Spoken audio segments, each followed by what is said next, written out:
Jeff Gordon, and you're watching Racing America.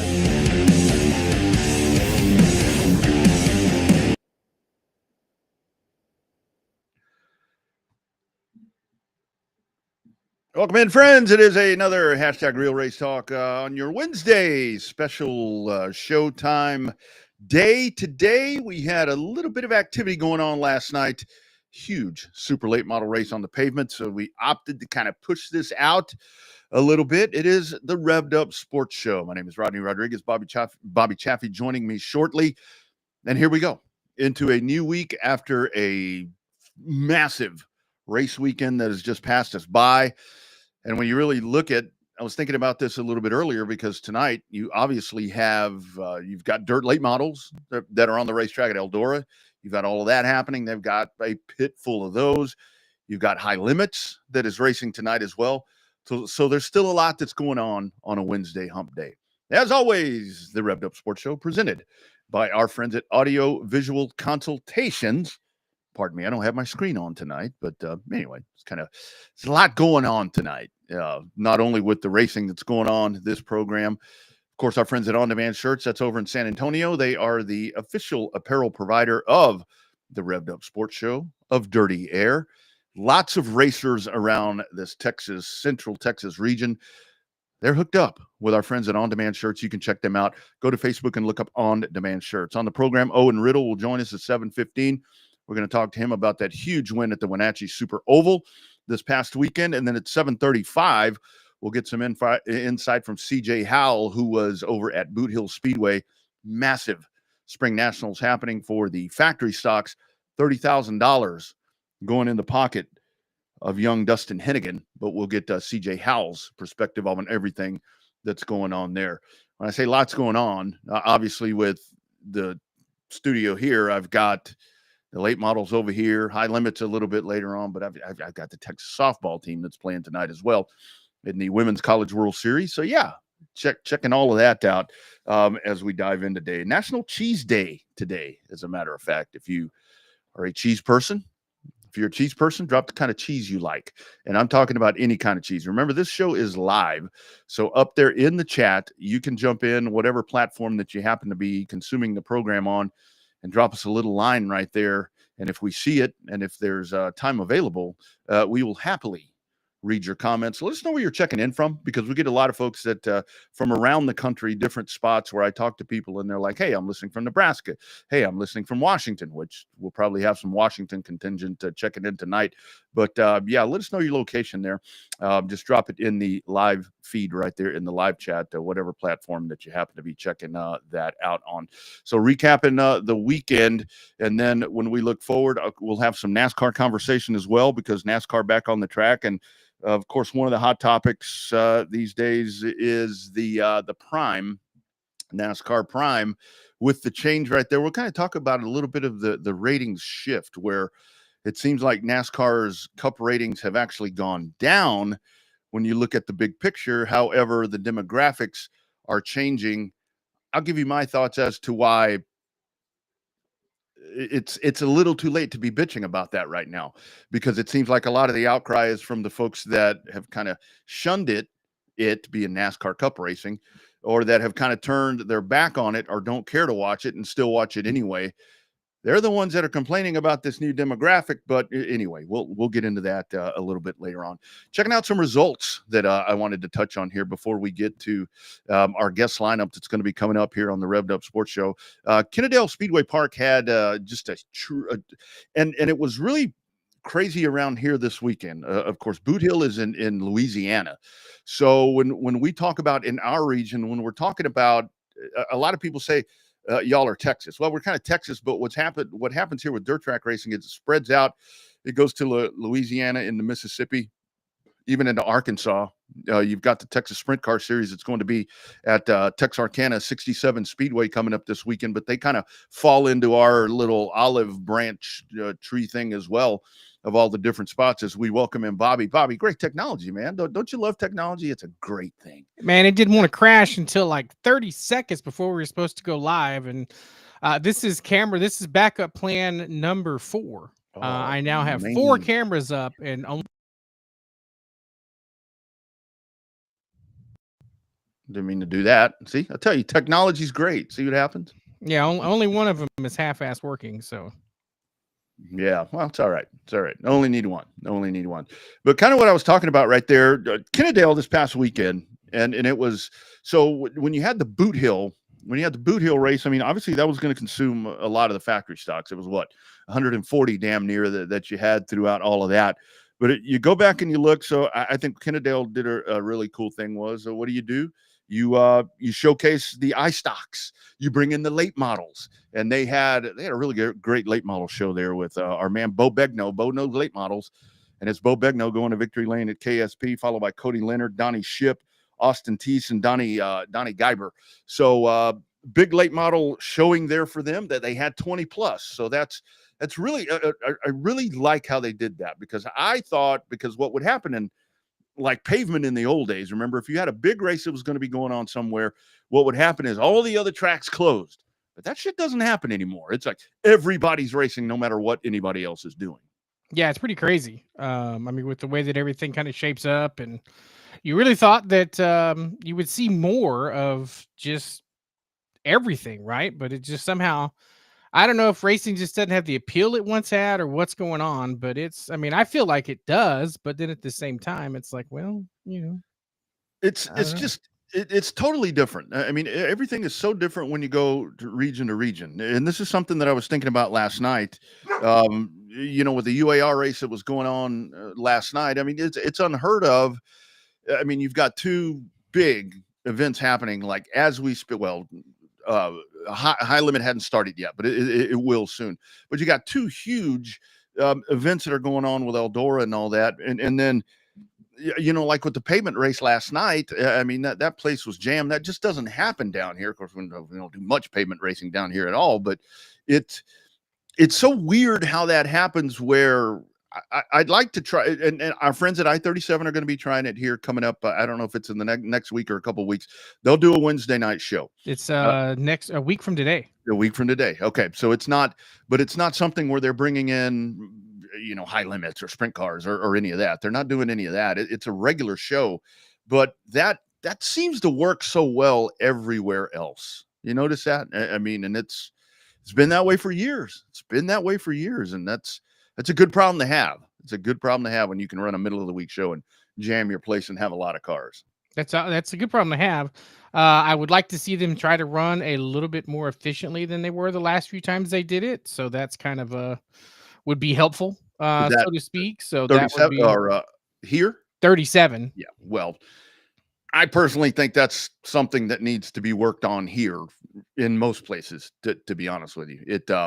I mean, I know with Boot Hill, I mean, there's that many cars. I know. And I posted something and I said, okay. And I know the lights went out and I know all of these different things happened. Again? Yeah, the lights went out over there apparently at some point on Saturday night. And I know that, it's a lot of cars. I mean, I totally get that. And of course, anytime that I post something about an efficient show, it's like, well, yeah, but if it was pavement, there would only be 20 cars. That's not the point. It's like that's everybody's immediate response to me is, yeah, well, pavement couldn't get that kind of car count. I didn't fucking bring up pavement. What does pavement have to do with it? You just said you wanted an efficient show. That's all. I'm talking about an efficient show. I don't care if it's motocross, boat racing. I don't care what it is. Wheelbarrow racing, the weenie dog races in Buda. I don't care what it is. I'm just saying an efficient show would be nice. So, I get it. I guess I get it, but that's getting to be an old response. But yeah, I just think that's something needs to happen where these things do need to get a little more streamlined. Well, I mean, it's a never-ending fight. Like it's the part about being streamlined. You're going to end up, it's like racing. Everybody tells me that I bitch about racing too much. What I bitch about racing is I bitch about the fans that bitch about racing, right? It does. Nobody ever sees the silver lining anything, right? It's like when you sit there and race fans are so sensitive and they bitch about everything. Like it's like they just the show. Oh, I wanted to see an efficient show. Well, that pavement still. Well, I didn't say pavement. Well, we had 135 cars. Okay, well, y'all wadded them up coming out of turn 4 before you dropped a green flag. Like I'm so tired of this NASCAR and Amazon Prime fight that I'm just going to give up on it and That's why I'm watching college baseball instead of looking at social media. Well, and it's like you know the whole thing with a lot of that is, you know, a lot of it's not within our control. The drivers running each other over, tearing each other's stuff up on lap one, that's within your control. I mean, and that's where it all falls back to where, you know, you put the helmet on and what, well, you know, I mean, there's ways to combat that. There are track operators and promoters that have dealt with that problem, you know, with that hand that they're dealt. And it happens all across the country. And the lights going out, I totally get that. I mean, that's one of those things. And this is not to pick on Boot Hill. Again, we're picking on everybody to where it's just, you know, and the whole thing is, I mean, if you get a program that's running extremely off target and for whatever reason, I don't care if it's an act of nature or an act of dumbness, you know, it's like, well, we got to have our scheduled 15-minute intermission. Forget that. Why? You can go take a leak anytime. You know, during one of these long yellows, I'll go take a piss. That's kind of my thought with that. You know what I mean? And we see it. Hell, we've been part of it too, where you're running behind and all of a sudden you actually have to, you know. Yeah. And then, you know, keep on running and you're like, come on, man, keep on. Like, there's been times you and I have been pacing in a tower going, come on, get the show on the road. They're like, oh, we got to have everybody's going to complain if we don't end up doing it. Oh, I've been caught on a hot mic where it's like, you know, you get into these repeated yellow flags and I'm like, geez, come on, you know, whatever. I mean, that's kind of part of the frustration. And again, not to just pick on dirt, but when you get to a pavement race, a local show, whatever it may be, and this is more of a local show, not so much of a big race or whatever, but you get into one of those things and a guy hand grenades a motor and stays in the line and runs around the half-mile track for 2 laps, dropping stuff everywhere. And you're an hour and a half cleaning up oil, skip your intermission. You know, I mean, because it's never just 10 minutes. We're taking a 10-minute intermission. All right, we'll see you in 30. It's kind of my thought with that. Yeah, kind of the same way, I know. Yeah, I don't know. But so with that, after all of that, I'm not sure how that came up, but Jared Bransom wins in those iStocks, followed by Brett McMillan. They pulled in, looks like about 18 of those. So again, a good night there with KSP. Shane Hartline wins as you had the Touring Outlaw Modified Series at another one of our tracks here. That is very, somebody did reach out to me and said, hey, Rocket Raceway Park, very near you, right? I'm like, not really. It's not very near us. It's 6 hours. Yeah, it is here. Yeah, you know, hop, skip, and a jump for a lot of us the way we drive around here. But yeah, Hartline, Clement, and Dean Abbey there in the Touring Outlaw Modified Series. After that huge $30,000 to win race at Boot Hill that was won by Dustin Hennigan. And again, we'll have CJ Howell joining us right after the bottom of the hour to dive in and give us a little intel as he was there with that. But otherwise, good weekend for you, man. I'm assuming baseball was good for you. Baseball good for me. Hopefully this next weekend will be pretty good too. So we are in line. I'm actually going to miss the Cotton Bowl races this weekend. I'll be doing a double header of sorts. I'm going to go to a friend of mine's bar just outside of New Braunfels for a car show. And then after we do that, we're going to head down to an establishment in San Antonio to be part of the official watch party for the UTSA baseball team as they take on UCLA in LA. There you go. Big one coming up as we are currently monitoring the Texas softball game. But anyway, lots going on. But we're here to talk racing, and we're going to dive in. Our first guest joining us, and we go way outside Texas. See, that's the beauty of the Revved Up Sports Show. People are like, that's a Texas show. Bull crap. No, it ain't. We go everywhere. Joining us after a big win at the Wenatchee Super Oval, it is our man, Owen Riddle. How you doing, sir? Good. How are you guys doing tonight? Doing well, man. Thank you so much for joining us. Owen, before we talk about the actual race itself, tell us a little bit about that racetrack. I think most of us down here, it's only the pleasure of getting to see it, whether it's on Racing America or wherever else. That looks like a lot of fun. Yeah, no, it's a beautiful facility, quarter mile, you know, good banking, a lot of grip. And man, the backdrop there is just phenomenal. It kind of sits up on a hill and yeah, the mountains behind and everything. It's gorgeous. Absolutely. That's one thing I love about the racetracks that have a beautiful setting. Like, there's nothing better than a racetrack, right? You have a nice little Saturday night, Friday night show. But then you have then you have the races with the mountains in the background. It makes for some picture perfect photo opportunities.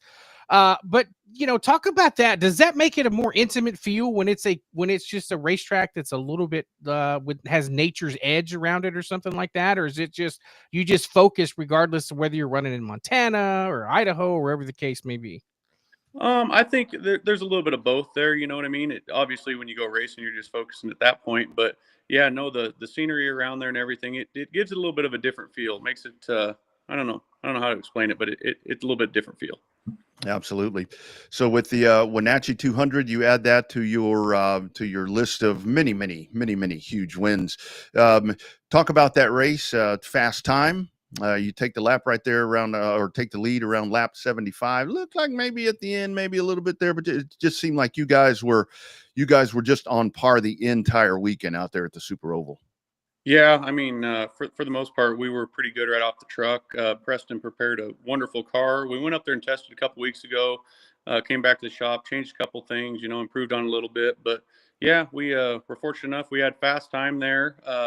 I think we rolled like a 4 invert on the there to start the race. So we started 4th, got shuffled to 5th. We had a little bit of a longer run there initially. I think about 60 laps or something green off the bat, and just tried to, trying to keep the tires on it and just keep some track position and hang up with those guys. And then we're able to have a couple of restarts there and went from 4th to 2nd, I think, on one. And the next one, I think we were able to take the lead on the outside, which was pretty cool.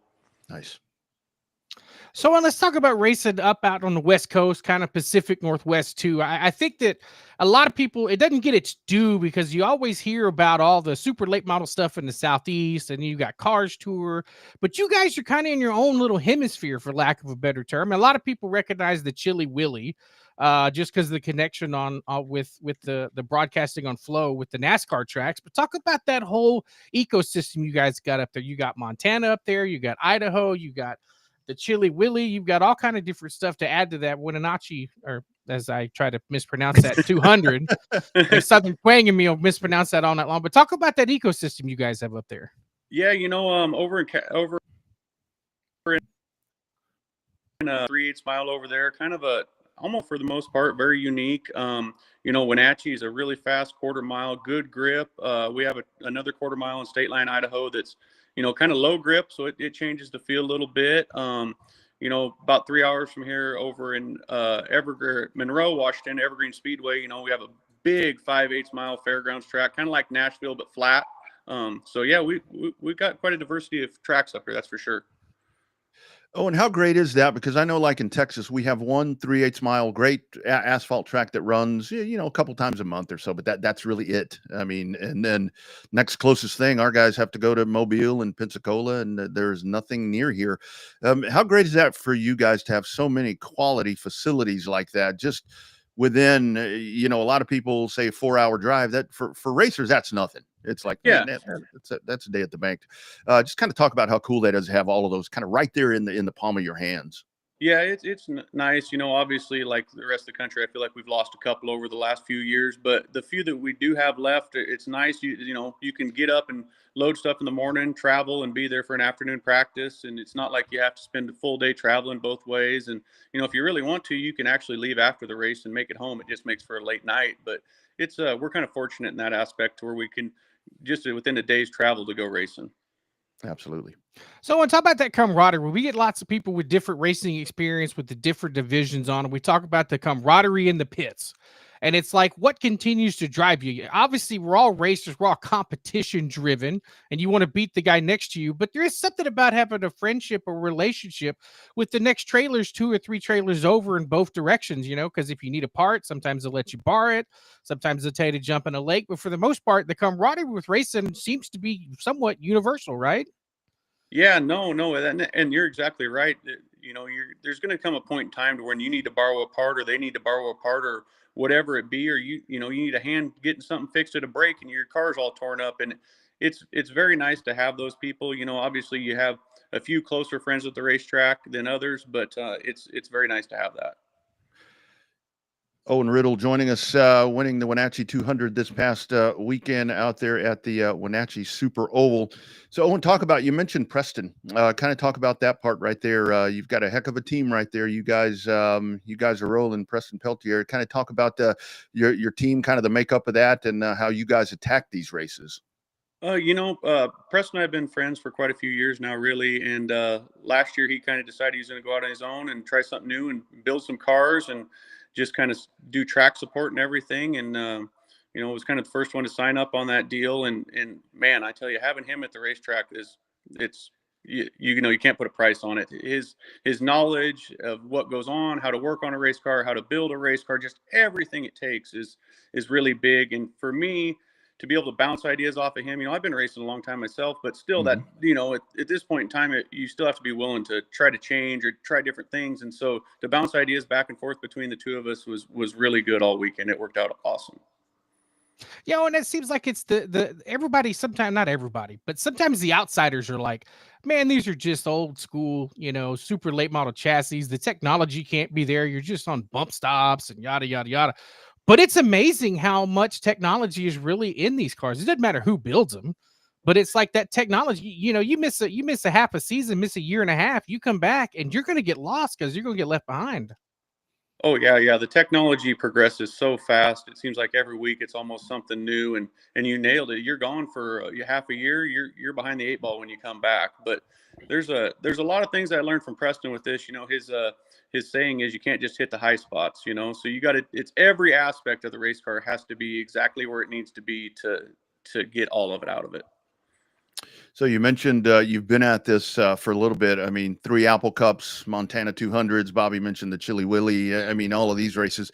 Kind of talk about, take us way back, reel us all in as to how it all got started, man. I know a lot of us, it's a family thing where you have no choice. You're stuck. But kind of talk about how you got into this point, man. I mean, to be honest with you, kind of like everybody else, raced a year or so at quarter midgets when I was a lot younger, but we just didn't have the club up here for it to really sustain. So just kind of stepped away from it for a while. I was a junior in high school. Some of my buddies were building some horn. Oh, lost him. There it is again. And there it is. Cars did that deal, and just kind of had some fun, played around. To a little bit of a backstory, my dad had raced some like Pro 4, some Super 4 car stuff, and so we had one sitting here, and so I kind of was like, I want to try to actually do some racing. The Hornet car's racing, but it's not, and so we did that deal, and we went from there, ran that for a little bit, and then after that, kind of just stepped up into some late model stuff here. We had a track that we lost a couple years ago here, about 20 minutes from home, half mile, Yakima Speedway. But, grew up there and just, started racing on a weekly basis. And just kind of, I think we ran at home for about 4 or 5 years and kind of branched out, started going to Montana and some other tracks and just kind of grew from there.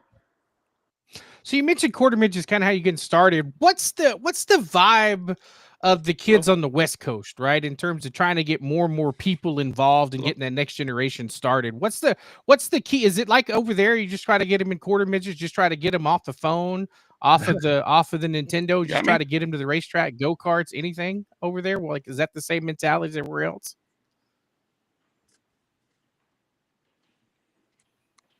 Hello?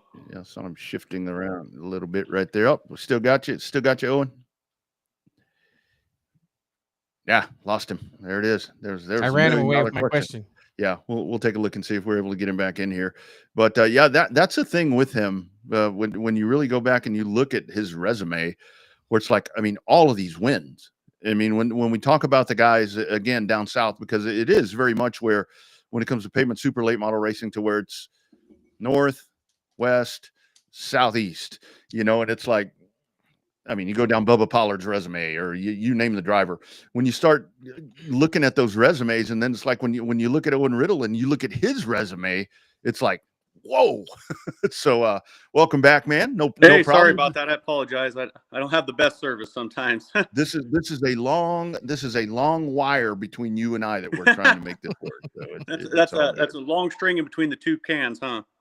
It's a long ass string, that's for sure. All right, Bobby, go ahead. I'm sorry. I don't know if he may have caught what you asked him because Yeah, I don't know if you caught it, Owen. We were talking about that getting the next generation of racers involved.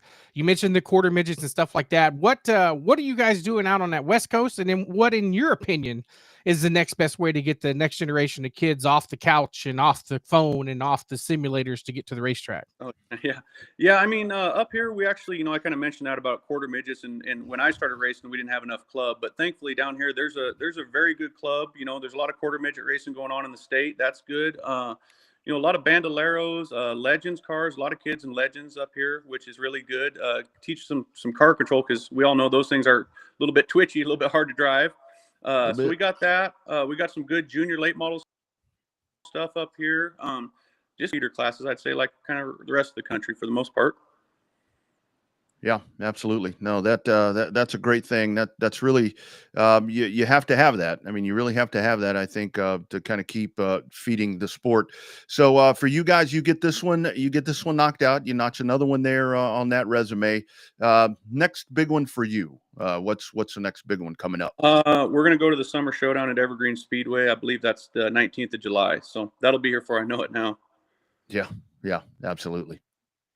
That's crazy. So when it comes to the overall picture of super late model racing in the country, right?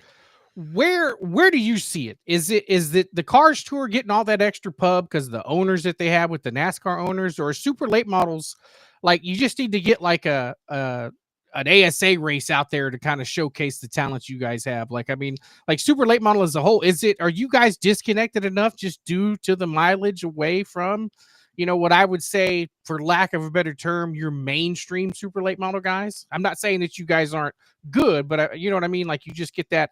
It's like all the coverage and stuff is all in the Southeast and the Carolinas, Florida, Georgia, all that. And it's like, you guys, like I said, you guys are on your own little island. So what's the state of super late model racing? It's pretty good up here. We'd hope that there's going to be. I think we have one cars race up here this year, but it's a pro race. We'd heard that next year they were going to try to branch out and get some more races up here, which would be good to be under that sanctioning body. I think, just like you said, to get a little bit more national attention with all of it.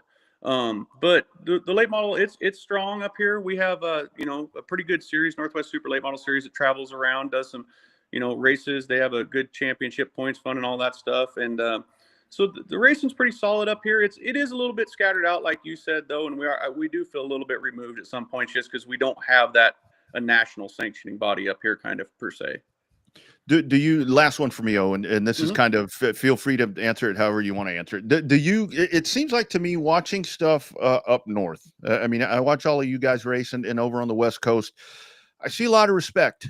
I mean, I see a lot of respect there where guys are, taking care of each other. You're going to race each other as hard as you can. I mean, that's one of the deals where sometimes other parts of the country, I don't see that. I don't see that whatsoever. Is that something that kind of trickles through the region, where it's like you guys take a lot of pride in that, because you kind of take care of one another, to where others, it's like, I don't care. I'm going. It just seems like you guys are kind of a different mindset when it comes to that. I would say maybe a little bit. So, as far as kind of like you said, just going and driving through people, we don't try to really do that. These things are expensive. We all know that. And so you got to have them still to be able to go race next week, and you tear them up. It kind of goes back to what you said with the logistics of it. We tear something up here, it's a long ways across country, get a clip put on somewhere or something like that, so that's another thing. Great point. But for the most part, I'd say we try to remain somewhat clean racing, but that's not always the case. But for the most part, it is. Sure. Yeah. I saw, and other than Preston, we know you got some people to thank. I saw lots of decals and stuff on the side of that car. Who all you got to thank, not only for just the win in the 200, but for your whole campaign this year? Oh man, I got to thank Preston Peltier Racing first to start with. Donrell Excavating, Brad Peters does our engines. Brandon Ernest does the shocks. Buzzy's got the rear ends. Johnny Hightower for the transmissions. Just, man, everybody. I got a couple other sponsors, Alpine Parts and Equipment, to help me out. I got a couple other little ones that help me. Those guys know who they are. But, man, mostly I got to thank my family and my crew, because we all know that without your family allowing you to do it and the crew to help you do it, it's never going to happen. Oh, man. Isn't that so true? I mean, if you don't have that internal support, it is just no way. There's just no way, because your buddies are always going to leave you high and dry at some point. So, yes. Great stuff, Owen. Congratulations on the win, man. We look forward to hopefully doing this again soon after another big one, man. Thanks so much for hopping on. Well, you're ahead of us, so that's right, because you sent me over the time difference. A lot of people, I'll ask them to be on our show, and they're like, "Man, that's like 10 o'clock my time." I'm like, "Oh, sorry," but anyway, appreciate you doing this, man. Hope we get to do it again soon. No, thank you guys. I appreciate you having me on. It was an honor, and yeah, hopefully we'll get to talk soon. Absolutely. Take care. Be well. Good luck, brother. Thank you. You guys have a good night. You bet. There he goes. Owen Riddle. Great conversation right there as he wins there and don't feel bad, Bobby, the whole Wenatchee thing. The only reason that it rolls off my tongue is so they did you have to do the read for it? I had to do a read for it a while back, and that's still when Alan was the one that was kind of feeding me those, and he's like, "Oh, all right, here it is," and so he sends it over, and I cut it, one cut. You know how I am, where I'm always like, "Man, one cut, dude. I do it in one cut, dude." I thought I nailed it, and I sent that shit over, and he's like, "What did you say?" I'm like, "Y'all didn't tell me how to say that." Wenatchee. It just that's so cool. I like that name. That is a badass looking racetrack. It is, and there's a really good write up on if you go to the website on Racing America. There's a really good write up about Owen and that $25,000 race that talks about some of the bigger names that were in that race. I mean, a couple of them friends of the show. You've got hold on, let me get to it. Uh-oh, that's not good. That would be the Firefox window of death right there. I'm just having hell with technology right now. Anyway, Cole Raz finished top 5, and our buddy Michael Atwell and Chris Davidson's car was running that race. He wasn't up at the top of the speed charts. Looked like he was having some fighting some issues, but he wasn't necessarily up there. But yeah, there's a really good article on the Racing America on the Racing America page that's going to have that's got the write up on there is what I'm trying to say as I try to make sure my computer doesn't eat itself just like my camera did earlier. And I got to tell you, there's something about with let me see if I can find it here. I know we pulled it up a couple times, but there's something about, I mean, that car right there. I mean, the 10 car, that color, it kind of, you guys know that Jim Pallas has been a great friend of ours, for a lot of years. I mean, that's almost kind of that grabber blue that Jim's cars used to be back in the day with the blue and white. And of course that looks, honestly, that looks a lot like Armandia's car, to be honest with you. But yeah, that right there, that color and this, man, but it was such a solid weekend for that, Peltier team for the 10 car. I mean, because they did, like he said, they rolled off the trailer fast, and to be able to set the fast time. And that's the other thing where I'm glad he mentioned that, to where I said fast time. And he said, well, there's the invert, you had the invert last night, in the race last night at Berlin. And again, that didn't stop Carson Hocevar, but that's the other thing about it, where a lot of times the invert a lot of these dirt races, I wish they'd invert them, where like pavement does. That's one thing I think pavement does really well with inverts. Well, I just think I've been on both sides of the arguments for an invert, right? I understand from the competition, you don't want this stuff, and you see it a lot. We've seen a lot of San Antonio back in the day, right? The fastest guy would be on the pole, and he'd go out and he'd just wax them.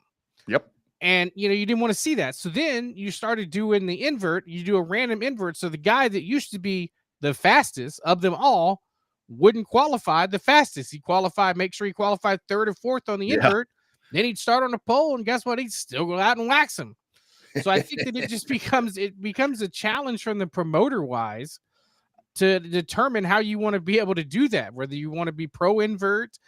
We used to do the hat draw with USRA back in the day, 25 years ago or so.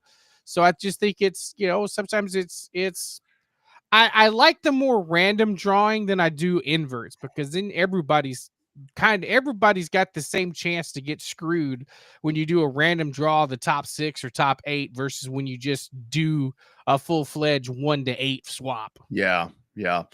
And I know that there's still a lot of folks saying about a full field invert.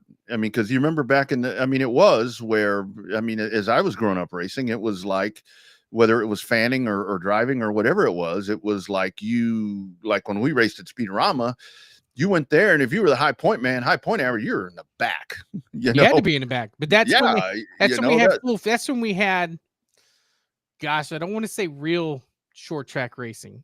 It was a different beast back then. That's right. Like it wasn't always fast guys up front. Like it was It was that way all over the place, where you didn't line up by point. You lined up reverse point average, and the guys were in the back. That kind of thing now is unheard You of. can't do that now. Yeah, you I can't mean, do it. Like, I don't no, know any track that lines them up like that hardly anymore. no. I mean, everything's set off of qualifying or heat races, or one thing you don't see them line up by point. You do at a few tracks, but that's more of an anomaly nowadays versus the way it used to be years ago. Yeah, I mean, can you imagine that now? I mean, it's bad enough if you invert the top four, you're going to have total mayhem. But if you put the high point man in the back every week, oh my God, that you'd be there for a week. I mean, imagine if you had a 30-car race or whatever it was. It would just be so impossible, just with the lack of discipline and some of the stuff that we see these days. There'd be no way. I mean, and that's why, and it always sucked too, because I know, like the first time I won a feature, I won from like position 3 because I was low point average because I crash every week. And then you go out and win a feature, and it's like, well, that's okay. I'm going to start in the front again next week, because made you start shotgun when you won the week before. Yeah, you won the week before, and they're like, you start last. And I'm like arguing. I'm like, man, my point average sucks. That didn't help me that much. Oh, no. But you won last week. Like, wait a minute. You started in the back for 3 reasons. 2 of them weren't good. Yeah. You either were a brand new car, Yep. you just won the week before, or you were the point leader. Yeah. There's only 3 ways to start in the back, and more than likely, unless you chose to. Yeah. Back in the day, it didn't matter if you raced for an inch or you raced for 500 miles. If you were pole man, your rookie ass was going to sit on the pole and wad it up. That's for sure. That was, oh my God, that was it, and that was the bad thing about it. All unless you put yourself in the back, like you said, because it was where I remember when I started out, it's like, go out there, and then at first you're just getting run over because you don't know what to do, and trying to start a race, everybody's going to be pissed off. You're not going, whatever, and then as you get a little more confident, then you, like you said, you haul ass into the turn, you're going to spin out and take out half the field. So everybody's pissed off anyway. And then it was, and you're always on the pole because you crash, your shit's all tore up, and the point average just keeps going lower and lower and lower and lower. And it takes a lot to be like, I'll just go to the back. I think I made up a reason. I was like, oh yeah, transmission, the clutch is slipping, we're going to go to the back. Clutch is totally fine. It's like brand new. Like, I don't want to be on the pole. I mean, I remember when they would invert us, like we would start, we'd qualify it every week and they'd still invert us, but they wouldn't give us any points. They took away heat races because it was taking too long. So they went from an 8-lap heat race to a 2-lap qualifying. It didn't matter if you qualified first or second, they inverted the whole field. Yeah. And it's like you fight to get back to the front, but it's like those other races where like you ended up where they, do a random draw of the top 6. One time I'm sitting on, I'm used to starting out back, and one race, championship race, I'm starting on the outside pole. I'm like, what the hell am I doing up here for this? So yeah. That was, what today is a very somber day in my household. Uh-oh, what happened? Today is the anniversary of the day that changed the trajectory of my racing career. Uh-oh. Today is the day that the high five blew up. Yeah. It comes up in my phone, like it's in there, and my Facebook memories pop up. My phone says high five blowing up Remembrance Day. That's what what it says this morning on my phone when I woke up with, you wake up to your calendar telling you what today is. That's what it said. High five Remembrance blowing up day, or high five blowing up Remembrance Day. You got to remember the happy days, like I was doing over the weekend in my old racing self, decrepit self, where I saw here's what it was. I was actually I was looking for something, because we've been kind of doing some different stuff at the house and renovating and doing different things.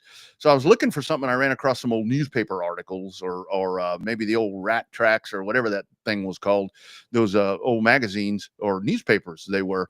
And I found where it was like May 27, 2000. And I looked and I'm like, oh, hey, we raced that weekend. How'd I do? And I won that weekend on Memorial Day. So I went and I found the trophy. And I'm like, hey, look here, so you got to remember the happy days. Don't remember the sad days. I don't know. My trophy broke. Like, we don't have like the same trophies that we have now from 317 awards, like most of the tracks give away here in Texas. Most of mine broke. Like my second place championship trophy broke after 2 weeks after I had it. Well, I've got plaques.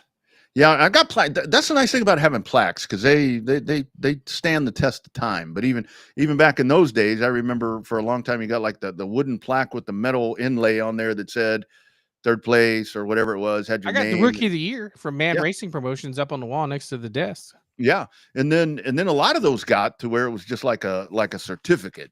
You remember like at school, or it's like perfect Yeah. attendance, just I'm like, no, man, I need a plaque. I want a plaque. Yeah. Yeah, our buddy Owen Pittman, though, he can hook you up with all that stuff, including vinyl wraps and everything else down at 317 Awards down there in Corpus Christi. He can do that for you, and don't forget the official provider of Revved Up gear. It is on-demand shirts. They've got not only us hooked up. I'm glad to say we were one of their first clients. We kind of imagine that we hit the rage on that too, Bobby. We're trendsetters, buddy. We are trendsetters in more ways than one. Trendsetters, as that was. On-demand shirts out of San Antonio. It's James Cole and that great group right there. They can hook you up with that. Earlier, I played it by mistake. How about a word from our man, Tom McKay? You want a home speedway system for the rest of the racing season? People say, oh, I don't watch NASCAR anymore. Well, you know what? When you turn on your streaming provider, that shit works on the big TV too, and it sounds just as good. Here's Tom.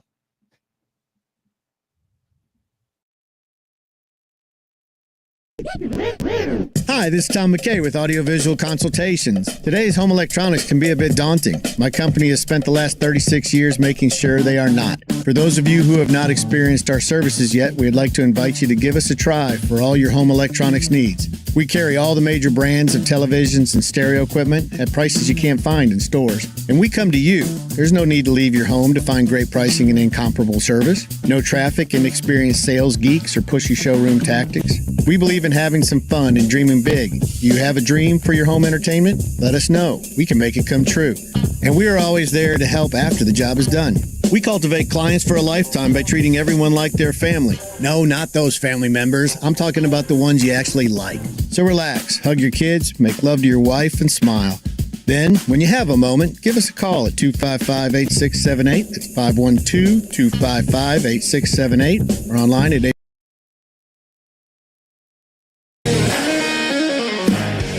Welcome to the My Race Pass app, the #1 app for motorsports fans. We want to make sure you get the most out of your My Race Pass app experience. With your new free account, you can use the My Race Pass app to see race day information, including event entries and official lineups and results for over 600 organizations across North America. You can also see track information and purchase online event tickets for select tracks. With your free account, you can also search for a track or series on the My Race Pass app and favorite their profile to receive news and race day notifications on your mobile device. To see more information and to see which app subscription is best for you, be sure to visit getmrpapp.com. My Race Pass, the Yeah, that thing is really cool. Get a hold of that, and you can follow from anywhere. And our friends at Race Monitor also. But yeah, just my Race Pass, really cool tool to have. Speaking of My Race Pass, the registration for the summer shootout at Texana that our buddy KR is putting on, registration opened just this past couple of days, so you can register. $5,000 to win factory stocks, $5,000 to win limited sport mods. Yep, gonna be a good one. Biggest race down there in a number of different years. a lot of years. Efforting CJ Howell, have a message in there. We'll see if we what happens with that. But kind of to button up pavement after that great conversation there that we just had with Owen Riddle. So last night it is Hocevar over Scheid, Campbell Jones. Your top four right there. The race had its moments, and again that was. Very impressive with that they were able to have 29 cars as all of that really expedited really fast. I mean, and that's another great job there by Ricky and the group there where, a lot of times, maybe to pull the plug or whatever, but nope, that's not the case. And we've seen that a couple of times where Ricky, kind of tries to get it into one show. Very efficient. It seemed like we were talking about the Cars Tour a while ago. Big win big race at Langley. Chase Burrow, his first win in 44 starts. Jared Fryer again, second place, man. When he was on the show a couple of weeks ago, he was kind of talking about where he's kind of picking and choosing what he's doing right now. And I mean, man, what he is picking when he shows up, holy shit, that 14 car is fast.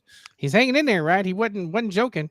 I wonder if he's still making that commute from Jacksonville. I guess he still is. Yeah, I would assume so. But man, that 14 car shows up, and it's like, geez, that dude's going to be in the hunt right there. But Jared second, Sounds Matt very Walt. similar to his grandpa.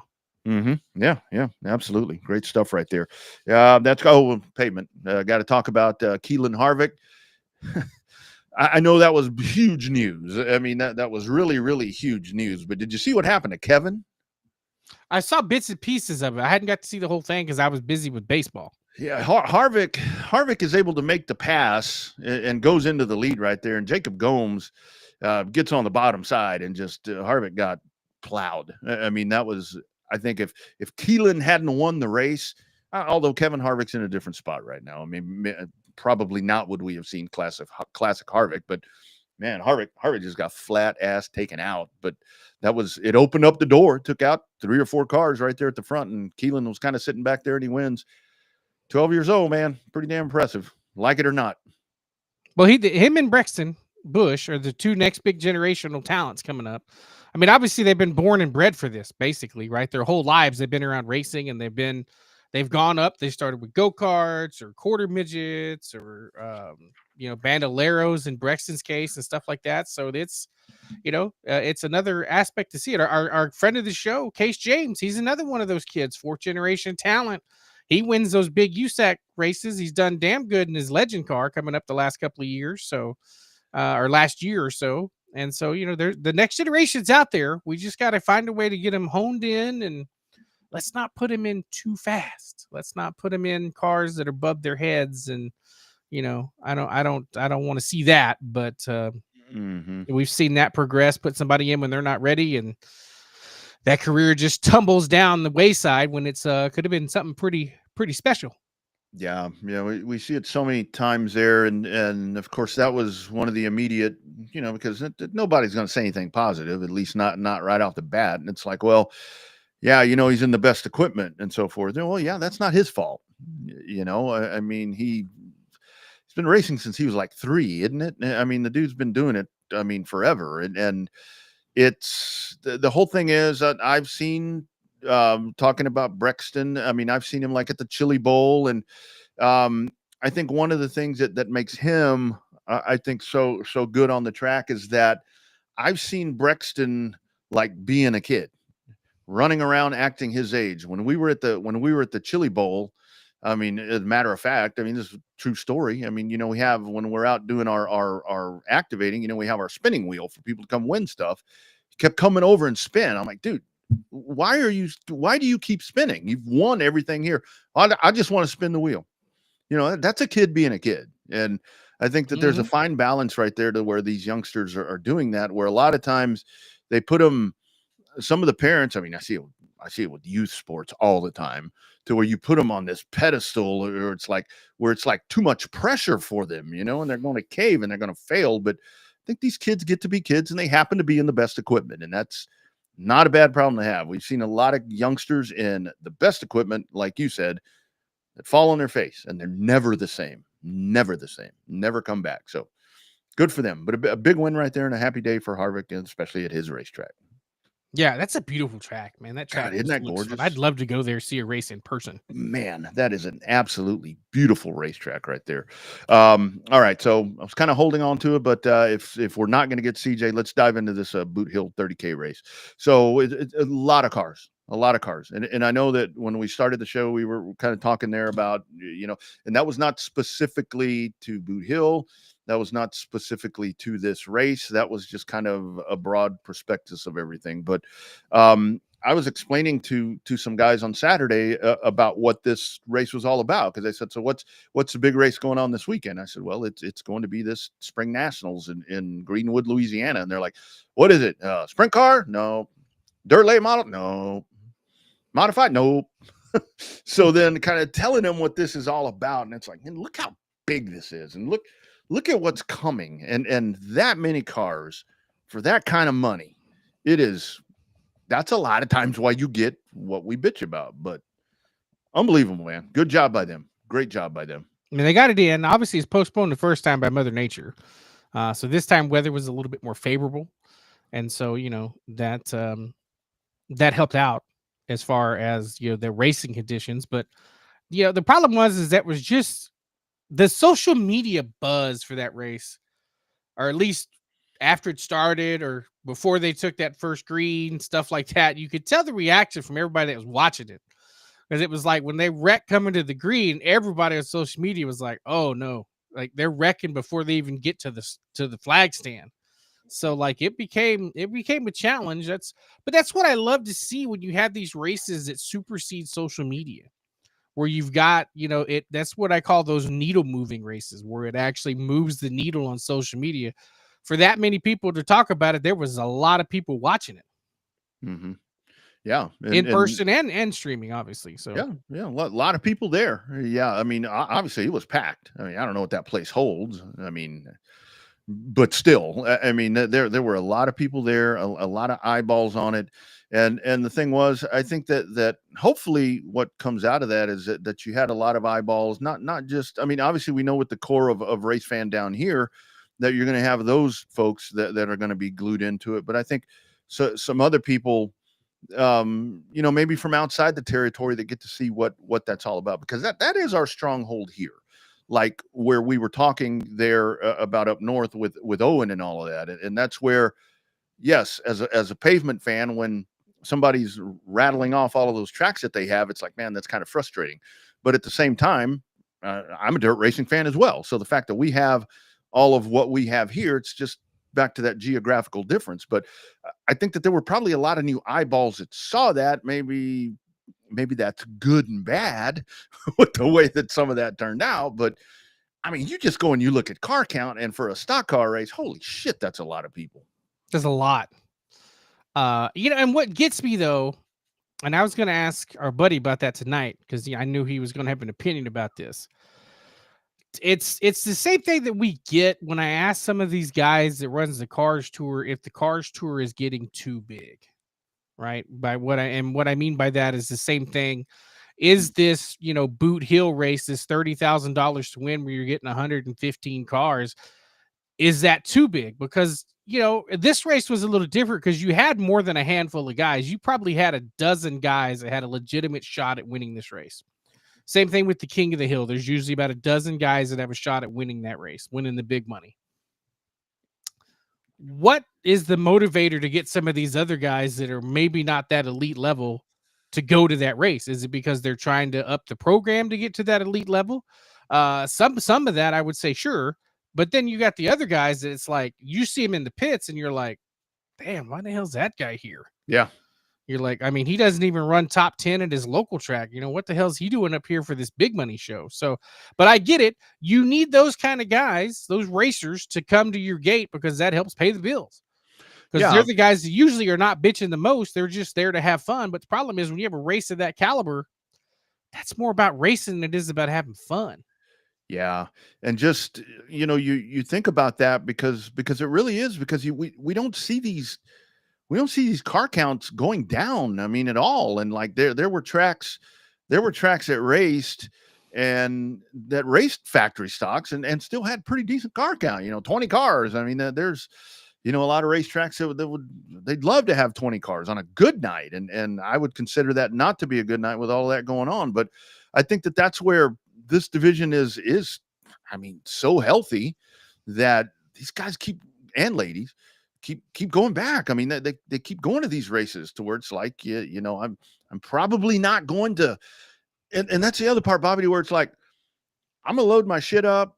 I'm pretty sure I'm not gonna make the show or even get close to making the show, but I'm gonna go be in the show. And that's a heart of a racer right there. You know what I mean? It's like shit. And it ain't cheap. I mean, that's the other part where the conversation I was having on Saturday, to where it's like, oh, stock car. No, not quite. But hey, man, I mean, stock frame and stock appearing body. That's about it. Yeah. Hennigan, the youngster, Ricky Ingalls, Dalton Faulkner, Joshua Daugherty, CJ Howell, Tracy Denby, Whitehead, Atkinson, Underwood, and our man Persley, rounding out the top 10. but that's where, just a lot of that is you make the race, and that's a win, and that's what you consider a successful weekend is making the show, because in a race like that, that's really and it's like, and that's what's so weird about this to me, is because we just had this one, and like in what, 2 weeks you're going to have the Mike Parker Memorial again. I mean, not again, the Mike Parker Memorial again, but another big show. It's, man, you want to talk about healthy. I think they're on the incline. It seems like they just keep bringing more and more of these things in. I mean, there's big races everywhere. I mean, even for that race that we're doing down at Texana with KR, the $41,000 total purse, that's a lot of money. I mean, $5,000, that's still somewhat of a season changing program. I mean, it's not, $30,000, but I mean, $5,000 to win in a factory stock and $5,000 to win in a limited. I mean, that's a lot of money for that area down south. That's a lot. That's really good money for them down there. A lot of, in my opinion, is with these folks that just keep on.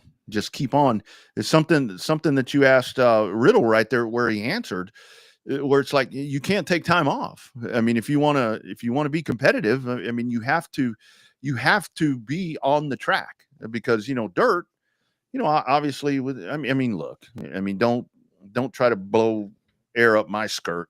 It's expensive. It's not as expensive as pavement racing. I'm sure it's not, but they're spending a lot of coin right there. But you have to be on the track, because the evolution of these cars just keeps going and going and going and going. And I think where you start to see, because I talked to another person on Sunday where it was like, oh, hey, I saw X driver, no need to mention names, I remember that guy in the modifieds. I'm like, yeah, those people are racing these cars now. So it's just so competitive. I think you have to be on the track as often as possible.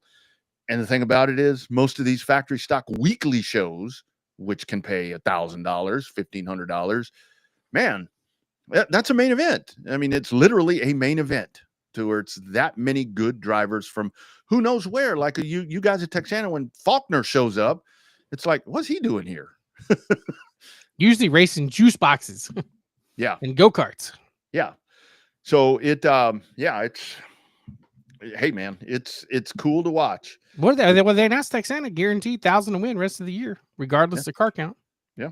There you go. By the way, our friends Cotton Bowl Speedway, they will be in action this Saturday. Bobby mentioned that. So go on out there if you want to, racecbs.com. That kind of puts a cap on the local stuff coming up. What do we have going on around here this week? We talked about Cotton Bowl's got Dwarfs. I-37's got the weekly show. But we'll be able to preview that next week, because it's a Wednesday show and we should be back on Tuesday. Yeah. Be back on Tuesday.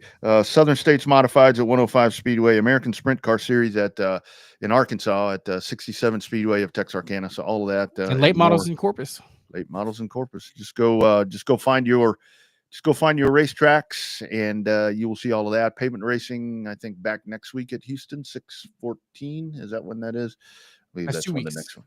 Oh, 2 weeks. Okay. 2 weeks out. So yeah, all of that. Find a streamer, find all of that action. NASCAR. You've got, Hocevar wins last night. Carson Hocevar, I've heard a lot of chatter on the national scene to where it's like the dude needs to be humbled. The guy needs to whatever. That's naturally going to happen. Just give it time. I've heard folks say where NASCAR needs to step in or somebody needs to step in. I think people stepped in and kind of ruined the Ross Chastain momentum. I wish they'd have just let him be, just let him be, let him get humbled. Although he's kind of gone back, but it's still not the same Ross Chastain, in my opinion. But, Hocevar, this is nothing new. We followed him for years. It's the way Carson drives. It's the way Carson's going to drive until probably somebody punches him in the teeth. That's probably that's what Stenhouse said he wasn't going to do. He wasn't going to wait around for him because it cost too much money, because it cost him way too much money the last time he waited around for somebody. Yeah. And that's really the whole thing about it, to where I don't, even with that, this is where, when that happened the other day, and folks this goes back to the whole thing we have said on here forever. This is how we race. And I don't care, you want to talk about rich kids in the Cup Series and all these different whatevers. This is how we race now. you name it. It can be in the Hornet division or whatever. This is what we were just talking about there with Owen Riddle, to where it's like a lot of times it's like, and it just happens. You get in the moment, and that's the way that you're taught to race. I happen to think that a lot of this starts at a very, very young level when we're talking about youth sports, and parents are doing this and they're. I think it starts there, but that's a whole different discussion that we probably don't need to get into right now. But let it work itself out. If he goes and hooks somebody, gets somebody hurt, puts them in the Medivan, yeah, step in. But it'll settle itself. And he probably fucked with the wrong guy. I will say that. Yeah, more than likely. Yeah. Yeah. So I think that'll fix itself. At some point, you get humbled whether you want to be or not. Yeah. Yeah, there's absolutely no doubt about that. So, yeah, we'll see what happens there. But the prime numbers, I kind of talked about this before you came on, kind of get it out of the way. I mean, it's kind of a sore subject for all of us. Like you said, I'm kind of tired of hearing about it. But the whole thing, with the new numbers coming out, I think those are very good streaming numbers, because let's call it what it is. Prime is streaming. Prime is not network television, and that's not necessarily a bad thing, in my opinion, with streaming right now. But to where it's like the Cup Series is losing viewers, yes, overall. But the demographic that they are capturing is the demographic that they haven't had, and the demographic that they are losing was supposedly already lost. And it's the demographic that they're losing that are bitching about the demographic that they're gaining. Yes. So it's like new eyes are good because old eyes don't care, or so they say. Yeah, or so they say. I mean, like it's you saw my rant on Facebook the other night. It's the same thing I've said before. It's no different than what ESPN did back in the 80s. It's no different than what TBS and TNT did back in the 80s and 90s. They put NASCAR properties on their television sets because it enticed people to buy basic cable. And the more people that had basic cable, or I guess what we consider basic now, you had to pay more for it then, right? But the idea was that if you had more eyeballs, you got more money and you got to expand your brand. There's a reason why they put world-class championship wrestling on ESPN on Saturday or on weekday afternoons when they had the tape delay, because they put eyeballs on the TV sets. Amazon Prime is doing the exact same thing. Yes, they gave a boatload of money to NASCAR to put 5 races on Amazon Prime because they want to expand the subscriber count. Mm-hmm. And don't even get me started on the people that have Amazon Prime and get their stuff 2 days shipped in or same day and all that good shit. But yet they didn't realize they had Prime Video. That's not a NASCAR problem. That's an Amazon Prime problem. Yeah.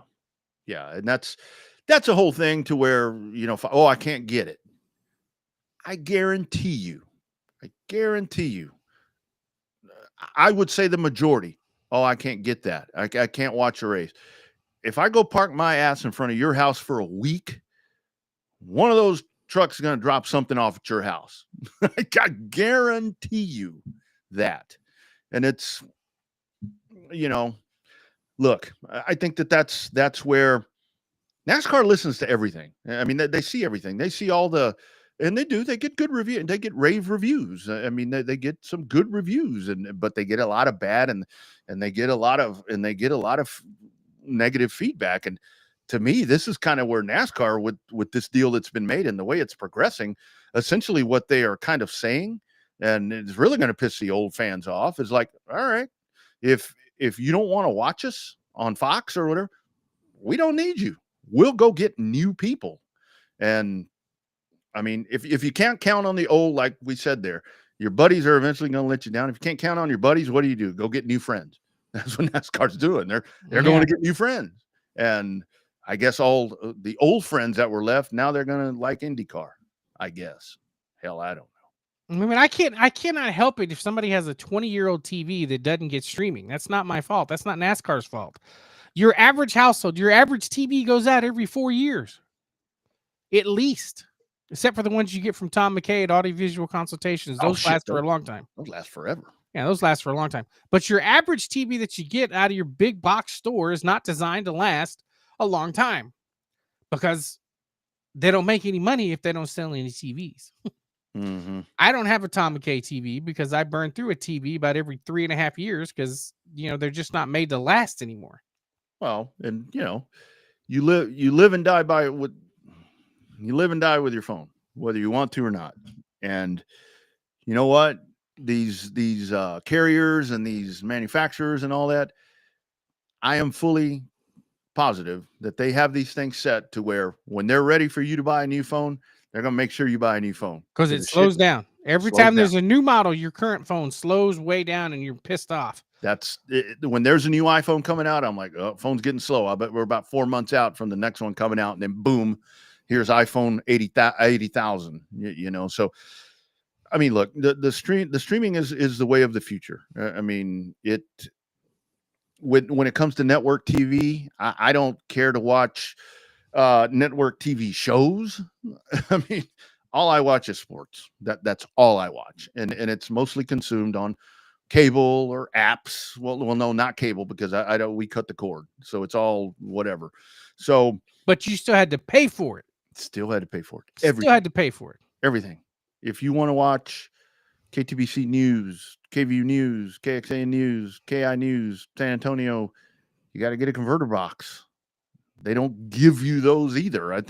I remember when all that digital thing was going on, I think they gave them away for a little while, but I had an old raggedy dag TV in the garage a while back, Bobby, and I was like, I'm not getting rid of this. And I priced a digital converter box so I could watch the locals. I'm like, dude, that's worth more than the TV. I'm not paying for that. It's crazy. But this is the way of the future, the streaming. And it's like, but it's not. People are going to complain about paying $50 for this endless flow coverage, watching Flow Night and the Racing in America right now. And the High Limits is now on. I got all that right there. And $50 a month. And Racing America, $18.99 a month for, by the way, $18.99 is a damn good deal for all the racing that you've been getting as a sub here, these last few whatevers. And some of these other ones, we're not gonna complain about that. But a free trial for 5 NASCAR races, oh, that's a travesty. It's free. The problem is that the people that are watching it love it. I was at another baseball game supporting my school, so I only got to see bits and pieces of the race. But everything that I saw on social media and the race itself, okay, got review. But the coverage is what is getting rave reviews. Everybody that's watching it loves the coverage. I think that's the number one thing to be had out of this whole new evolution. Like when WWE went from USA to Netflix, it didn't change. NASCAR moved from Fox to Prime, it changed. Right? And that's just one of those things. Like, I mean, I love watching the 600. 600 was great. The graphics were good. The team was good. Same thing. I heard good positive stuff. The pre and post race is what's getting more reviews than anything.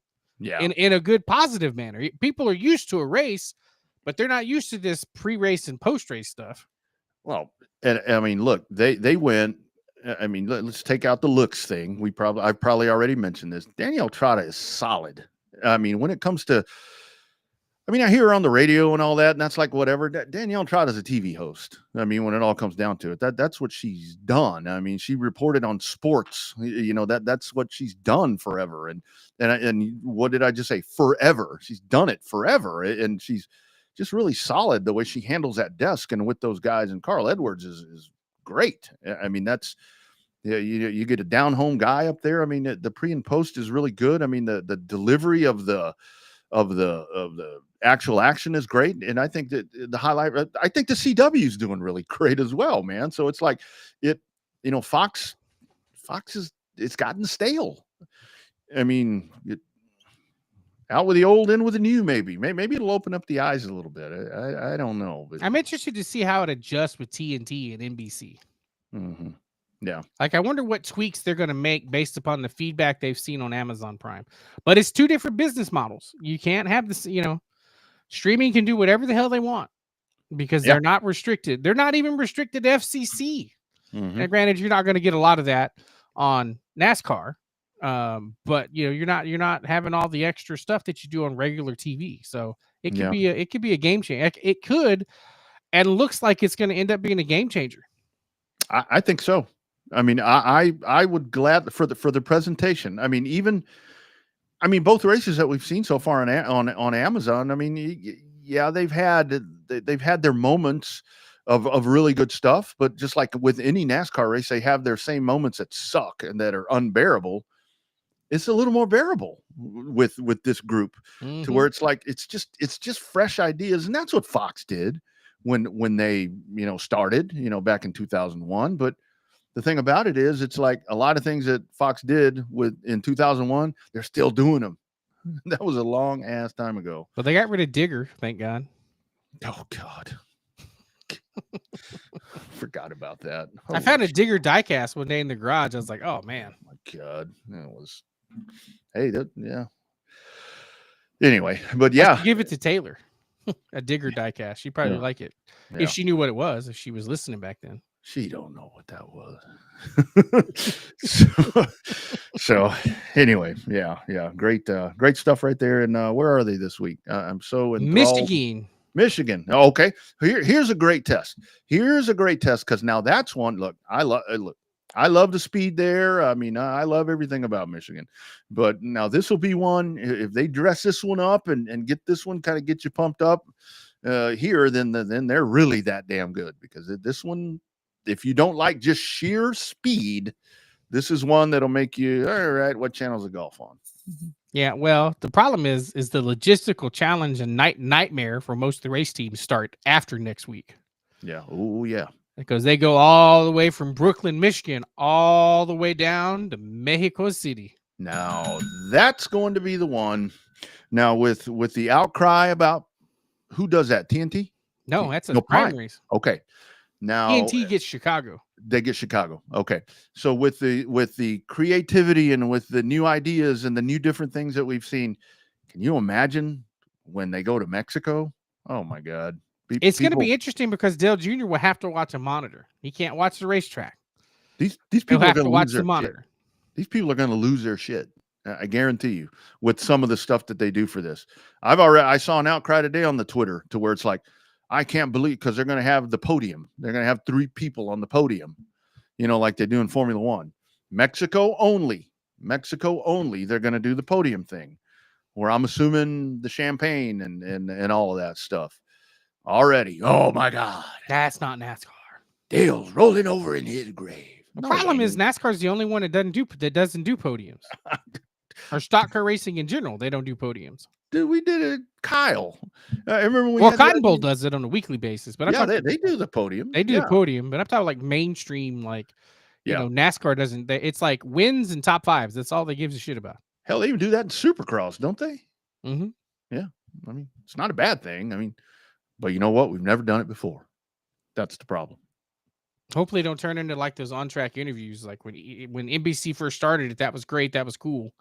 Now it's like everybody does the on-track interview when it's done. It's like, I get getting the automatic feedback from the driver directly, but I mean, I also kind of like the Hat Man and the Union 76, old Bill Broderick, guiding them in. And I mean, we used to do that. We used to do that at the local track. Remember when we would make the guys stay in their cars? I had a championship driver. I won't even tell you his name. He was pissed off at me because all he wanted to do was get out and celebrate. I said, wait for me. Because then you got a chance to tell their name, tell their story. Then they got to celebrate with the crowd that way. Now it's like people win, they get out of the car and, they're jumping up and down on the roof and you got no announcer saying, hey, look, he's jumping up on the roof because you're too busy getting down on the racetrack.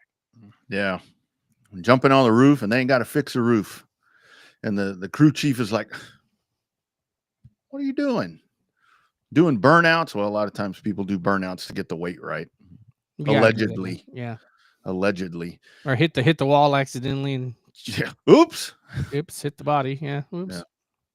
But it's, kind of lastly on that, it's my whole thing that I've, people ask me kind of my thought with the podium thing and trying new things to where, I've had, whether it's work stuff or business stuff or even like family stuff. Let's go have sushi. I hate sushi. Is my always my go-to. I hate sushi. Have you ever had sushi? No. That's where with this podium thing. Yeah, but you fished with it. Yeah, exactly. But it's like, this podium thing ain't gonna work. Why? Have we done it? No. So, but poor reference because sushi is gross. I wouldn't eat that with your mouth, Bobby. Well, I don't need it either. So yeah, I'm an oyster guy. I'm an oyster guy. I don't Oh, eat sushi, but I'll eat a raw oyster. Oh man, crazy stuff.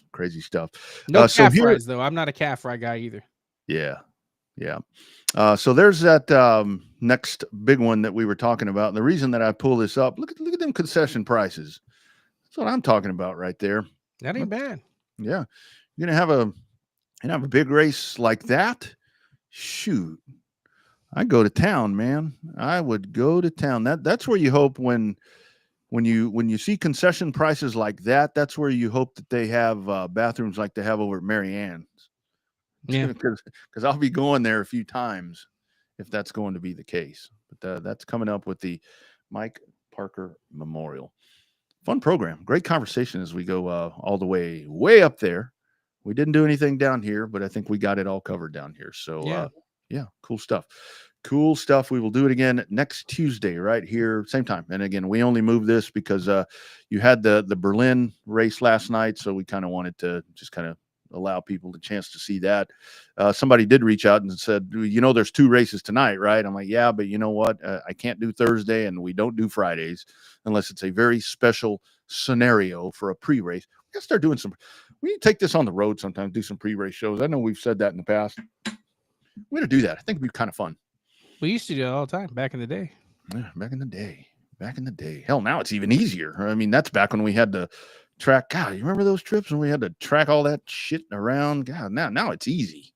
Now it is way easy. Man, still no score. Texas and Texas Tech. But if you'd like to be part of the program, obviously there's multiple ways to get involved, all the way up from segment sponsorships all the way down to just logo sponsorships, as well as Rodney mentioned, road tripping. You could be a proud sponsor of the road trips. All you got to do is hit one of us up on social media, or hit us up directly at the racetrack, and we will make an advertising plan that works for you on a budget that works for you too. You'd be surprised the reach we have. Yeah, on that travel thing, it's super easy to where it's just a matter of a travel sponsor, some expenses there, obviously some lodging. And although Bobby, you'd be impressed because, well, no, you wouldn't, because if we went on a trip where I booked the lodging, I would book it the way that I always have. But it's like now, when I travel, I don't book my lodging; it's booked for me. So it's like, dude, I'm gonna start sending you pictures. The high rent district. Holy smoke, dude! I'm like, wait a minute here. What is this? Where am I? Who am I? What's this? Sound like that dude that was running for vice president that time. Who am I? What's his name? Stockdale. Who am I? What am I? I don't know. You tell us. But anyway, the travel thing, and that would really be cool to kind of get out and go to some tracks and do a little pre-race thing there. Obviously, pretty easy setup thing there for us. Main thing is, a lot of times steady internet connection always helps. We have a mobile one, but a steady one there is always something really cool. So reach out and maybe we can get something done for you. All right, man. Your team's still playing baseball. I've got some ladies playing softball. I got some other sports stuff during the week. I'm actually home this weekend. I'll be out swinging the sticks on Saturday. Looking forward to that. Nice. Yeah, I'll be like I said, I'll be heading to San Antonio. One series win away from the College World Series, and ironically, they play in the smallest stadium of anybody left in the regionals. That stadium's a piece of shit, man. I'm sorry. I know. It's horrible. I'm sorry. Did you watch that video or listen to that video I sent you from the coach though, with his gigantic test? You got to go back and listen to that from that interview he did on San Antonio Sports Radio. You talk about gigantic testicles to call out the university like he did. Ooh, it's great. I was describing that because I've been there. I mean, I've worked there, and I was describing that stadium on Texas Sports Unfiltered this week, and our text line was blowing up where they're like, you need to quit talking bad about the road runners and quit degrading them and quit exaggerating on the stadium. I'm like, I am not exaggerating. No, the stadium's horrible. The stadium's horrible. Yeah. I mean, there's high school stadiums that are bigger than our stadium. Yeah. Yeah, and I've told you this. I mean, the stadium of Lake Travis makes that look like A practice field. T-ball T-ball stadium. practice field. Yeah. Yeah. So yeah, I mean, that's one of the things I'm hoping with this run that, yeah, get a good go play at what's it called, Keefe, or I don't know where the Missions play. Go play there. Oh, Wolf. Wolf, yeah, Nelson Wolf. Go play there. I've broadcast games there. I mean that's better than that. I mean, The problem is like they couldn't even if UCLA lost and UTSA got to host, they wouldn't have been able to host it there. They'd had to host it at the Wolf. oh hell no. There's no way you could. Can you imagine them Californians rolling up into that thing? They'd be like, what? Where's the field? With their wine glass. It's over there with the tiny little soccer bleachers Yeah, over there. it's right over there. There's the press box over there. It looks like a tree house. So hopefully that's the thing with this run. I hope so. That's my number one complaint about the athletics department over there as we divulge from a racing program. The lack of want to spend the money on the athletic facilities down there is crazy. What's new? I mean, I think that's where, I mean, I like the Alamo Dome. I mean, for one, I'm glad it's getting some use, and you guys were live, so sorry. I wish that there was a more intimate setting. As good as that football program has been, I think y'all need. I'd rather spend the money on an arena in baseball and softball first. Well, yeah, because you have that one over there. We have the football stadium. Mm-hmm. It ain't on campus, but we have a football stadium that can hold 60,000 people, which they're trying to get for the Texas State game. And it's going to be renovated. So I saw some plans when I was down there for CarFest. A guy was showing me some renderings or whatever, what they're looking to do over there. And again, this is all, the Spurs are in control of this. And I think the Spurs are about to take a giant step when it becomes competitive in the NBA once again. So you get the Spurs competitive, that's going to help them get their building down there, and I think that's going to help the Alamo Dome renovations. Which weren't they still putting a baseball stadium down there too, downtown? I don't know. I think my whole thing is there's not a lot of room down there. There's not a lot of room at all. It is cramped, absolutely cramped. Anyway, but yeah, we'll see.